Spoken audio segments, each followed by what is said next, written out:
وقع هذا اليوم 8/4/2025 على الساعة 12 والنصف زوالا حادث مميت للمرور على مستوى الطريق الوطني رقم 58 الرابط بين بلدية ذوي ثابت والطريق الوطني رقم 92 بين حافلة للنقل المدرسي وشاحنة. خلف هذا الحادث حالة وفاة و23 مصاب، من بينهم 2 في حالة خطيرة. تم التنقل إلى مكان الحادث من أجل تقديم يد المساعدة والقيام بالمعاينات اللازمة لتسهيل حركة المرور. أسباب الحادث تبقى محل تحقيق من طرف الفرقة الإقليمية ذوي ثابت التابعة للمجموعة الإقليمية للدرك الوطني بسعيدة.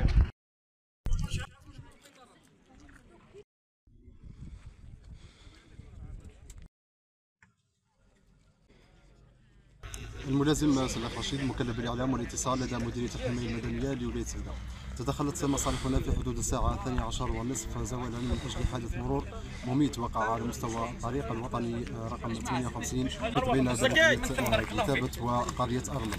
الحادث وقع نتيجه اصطدام بين حافله نقل التلاميذ وشاحنه، وللاسف الشديد خلف هذا الحادث وفاه شخص او تلميذ يبلغ من العمر 17 سنه، فيما تم اسعاف واجلاء ازيد من 22 ضحيه تم التكفل بهم واسعافهم في المكان ونقلوا الى مختلف القطاعات الصحيه المجاوره. ومن اجل كل هذا سخرت مصالح الحمايه المدنيه كل التجهيزات والوسائل الماديه والبشريه لتكفل الامثال بالضحايا.